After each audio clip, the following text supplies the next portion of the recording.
ثم جعلناك على شريعة من الأمر فاتبعها ولا تتبع أهواء الذين لا يعلمون. Sudah pernah saya jelaskan, Rasulullah SAW adalah guru kita. Sepakati dulu poin ini. Tidak ada guru bagi umat Islam siapapun yang syahadat kecuali Nabi Muhammad SAW. Ini disepakati dulu.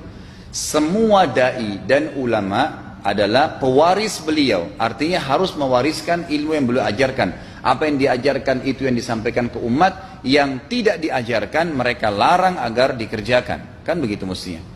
Ini kaidahnya dulu. Masalah kasus ada orang imam pimpin doa setelah sholat, jangan dibahas doanya. Doa adalah ibadah.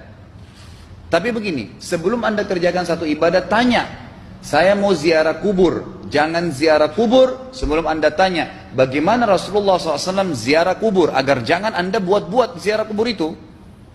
Adanya orang taruh kembang di kuburan, siram air, buat batu nisan, pasang lampu, baca zikir-zikir di sana, karena dia mau ziarah kubur semaunya sendiri.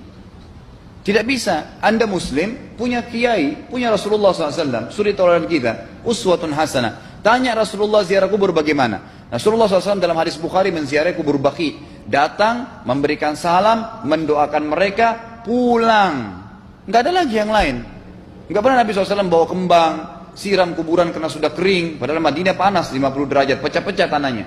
Ada istilah di Indonesia kalau tanahnya pecah, kesian lagi diazab di bawah, kasih air, kasih kembang biar wangi, biar ditaruh kembang yang paling mahal. Kalau dia ahli maksiat tetap disiksa di bawah gitu kan. Jadi nggak bisa itu patokannya. Mau sholat, jangan pernah sholat dulu. Tanya Rasulullah sholat bagaimana, belajar 5 menit bisa. Oh rukunya begini, sujudnya begini, sama. Baru Allah terima. Tujuan Nabi SAW diutus untuk apa? Untuk dicontohi, diciplak hidupnya. Cara makannya, cara tidurnya, berpakaian, bahkan cara jalannya saja. Para sahabat contohnya, Nabi jalan begini. Bukankah ada hadis yang mengatakan, sahabat berkata Rasulullah SAW kalau jalan seperti orang turun dari bukit. Mereka sampai membahasakan itu. Rasulullah pernah keluar kepada kami, menyisir rambutnya dengan rapi ke arah sebelah kanan belakang. Ditunjukkan, gitu kan? Rasulullah SAW menyukai ini. Rasulullah SAW memakan dengan cara begini. Diajarkan kepada kita semua agar kita contohin. Yang jadi masalah bagi kita ini, kita selalu mau buat apa-apa yang tidak diperintahkan oleh Nabi SAW. Selalu alasannya baik. Sekarang kasus berdoa setelah sholat. Doa adalah ibadah, nggak ada masalah doa. Tapi kalau kita mau ikat antara sebuah ibadah dengan ibadah yang lain, tanya dulu, Rasulullah pernah ikat nggak? Pernah pertemukan nggak? Ziarah kubur dengan baca Quran. Ziarah kubur ibadah, baca Quran ibadah. Pernah nggak Nabi baca Quran di kuburan? Itu tanya. Nggak ada riwayat Nabi SAW pernah baca Al-Fatihah untuk orang mati atau baca di ayat Al-Quran. Datangkan dalilnya coba. Nggak ada satu hadis pun menjelaskan masalah itu. Lalu kenapa anda buat? Oh karena saya mau buat ibadah. Baik, ibadah yang Nabi ajarin. Salam, doain, selesai. Jangan lebih daripada itu. Masa anda lebih pintar dari Nabi Muhammad SAW? Habis sholat, memang paket yang Nabi tawarkan, yang beliau selalu kerjakan adalah zikir. Setelah sholat, dengan zikir sholat yang sudah masyhur, istighfar, kemudian baca Allahumma antas salam, sampai membaca ayat kursi, al-ikhlas, al-falaq, an-nas, baca subhanallah, alhamdulillah, Allah akbar 33 kali, sampai terakhir baca, digenapkan la ilaha illallah wahdahu la syarika lah. Selesai itu semua hadis Nabi SAW menjelaskan setelah sholat, Rasulullah SAW langsung berdiri. Memang beliau tidak pernah berdoa habis sholat waktu itu. Memang begitu. Bukan doanya yang jadi masalah, bukan. Karena Rasulullah tidak kerjakan, jadi kita tidak kerjakan. Saya tekankan dalam pengajian saya, kalau anda punya hajat berdoa, berdoalah setelah sholat ba'diyah. Insya Allah aman. Karena sudah lepas dari paket yang Nabi tentukan.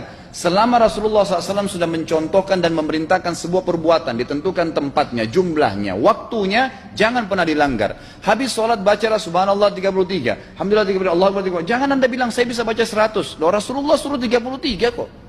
Ditentukan, jangan lebih pintar. Nanti setelah sholat, jangan ikutkan dengan paket rangkaian sholat ini.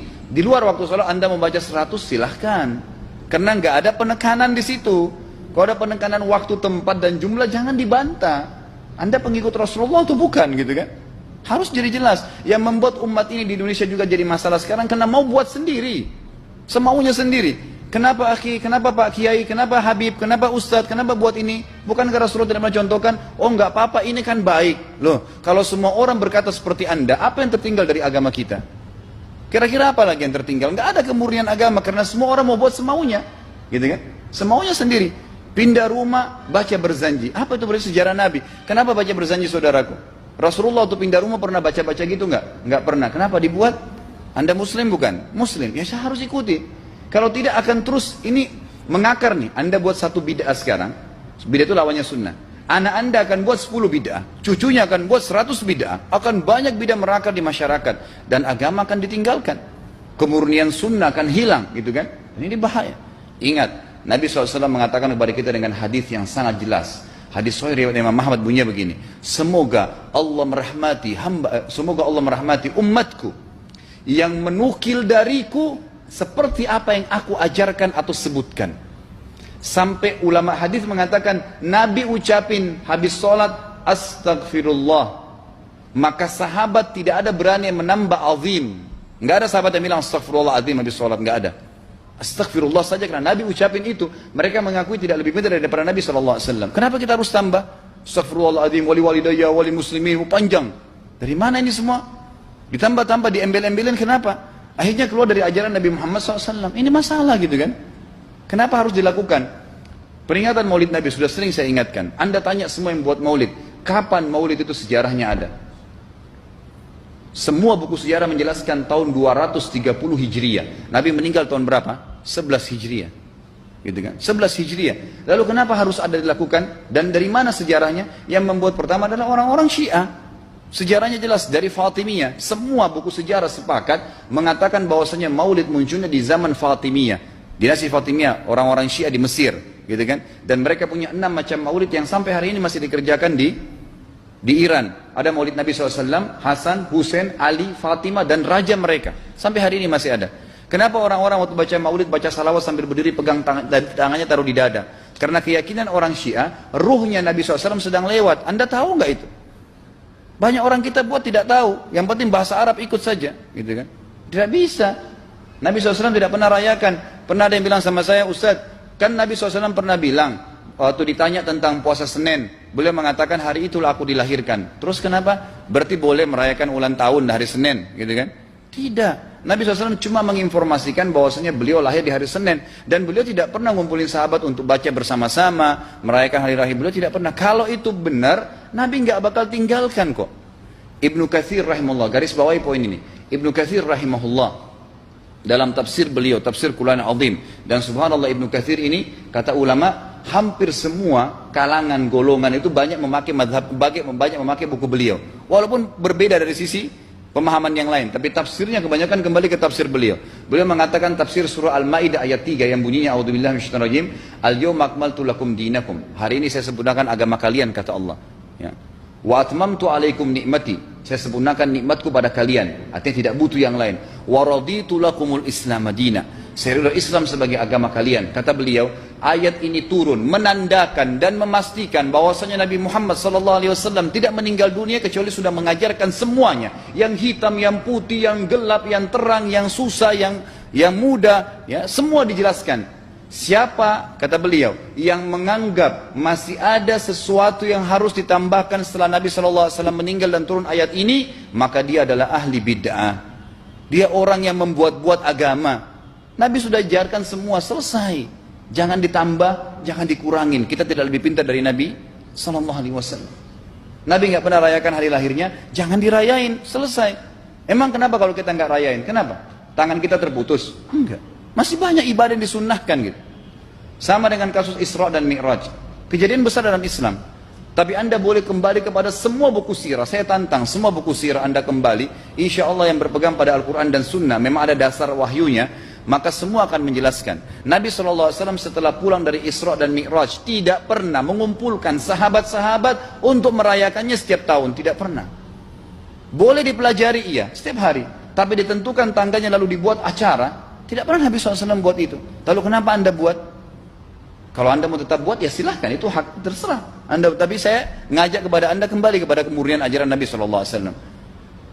Kita tidak akan pernah kembali, kata Syekh Utsaimin rahimahullah, umat Islam ini akan kembali kepada kejayaan mereka kalau mereka betul-betul kembali kepada ajaran Rasul mereka Muhammad SAW. Murnikan ajaran Nabi yang jalankan seperti yang beliau ajarkan, selesai, akan aman. Pasti akan kembali kejayaannya. Kita nggak bisa saling menghardik, saling menyalahkan yayasan ini, organisasi ini, kelompok ini, karena masing-masing mau beristidlal sendiri, mau menjalankan sendiri hukum-hukum agama ini, bukan mengikuti sunnah Nabi Sallallahu Alaihi Wasallam. Jemaah haji kita, jemaah umrah, datang ke Mekah, tur dalam kota Mekah, naik ke gunung untuk lihat Gua Hira. Kenapa naik ke Gua Hira? Oh, Rasulullah pernah di sini. Baik, saya jelaskan. Nabi Muhammad SAW ke Gua Hira sebelum turunnya wahyu. Dan beliau terakhir sekali di Gua Hira pada saat menerima Iqra bismi rabbikal ladzi khalaq. Itu saja. Setelah kejadian itu, beliau turun dari Gua Hira. Dari waktu itu sampai meninggal, Nabi SAW tidak pernah ke Gua Hira lagi dan tidak pernah suruh sahabatnya ke Gua Hira. Kenapa anda ke Gua Hira? Sampai naik 3 jam ada yang jatuh mati. Karena jahil, tidak tahu pemahaman agamanya. Nggak bisa begitu. Cukup dikenang iya. Kecuali Nabi SAW suruh, datangilah Gua Hira. Ya silahkan. Gitu kan? Kalau enggak, kan begitu. Masalah Isra Mi'raj, saudaraku, kejadian besar. Ambil ibrohnya, yang penting ilmunya. Oh, salat 5 waktu, kejadiannya pernah gini. Ada kebesaran Allah, ambil pelajarannya iya. Yang Nabi tidak contohin, maka jangan dikerjakan. Hanya itu saja. Zikir bersama, di sini ditanyakan juga zikir bersama. Nabi SAW disebutkan dalam hadis Bukhari, kalau berzikir habis sholat, beliau membaca zikir tertentu, sahabat baca zikir tertentu, sahabat baca zikir tertentu. Jadi Nabi SAW tidak pernah paksain. Enggak pernah Nabi misalnya baca ayat kursi, harus semua sahabatnya ikut ayat kursi, enggak. Nabi SAW baca ayat kursi, si fulan baca al-ikhlas, si fulan baca subhanallah, masing-masing. Dan ingat, Allah SWT mengatakan apa? Tentang masalah zikir dan doa ini. Ya. Dikatakan, ya, kita harus berdoa kepada Allah, ya, wadunal jahri minal qawli bil gudui wal asal, wala takum minal ghafilin. Berdoalah kalian, berzikirlah kalian dengan doa kalian, dunal jahri minal qaul, tidak dengan teriak-teriak.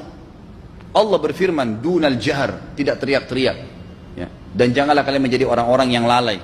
Makanya pernah ada sahabat, waktu Nabi SAW berkata begini, dalam hadis Bukhari juga, waktu pulang dari salah satu perjalanan, kalau kalian sedang menukik, kuda, unta lagi menukik, bertakbirlah, bilang Allahu Akbar.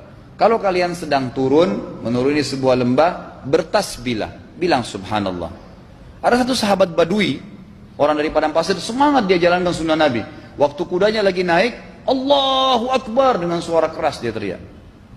Jalankan sunnah kan? Tapi teriak ya. Apa yang terjadi? Nabi SAW panggil, ditepuk pundaknya, Nabi mengatakan, pelankan suaramu. Zat yang sedang kau panggil tidak tuli. Allahu Akbar. Cukup. Ada apa? Kecuali di medan perang lain nakutin musuh, gitu kan? Untuk apa takutin kuda sendiri? Nggak perlu, gitu kan? Jadi mengikuti sunnah Nabi dengan ilmu yang benar itu akan membawakan ketenangan hidup. Yang buat kacau kita ini jadi kacau karena mau membumbu-bumbui macam-macam ditambah-tambah.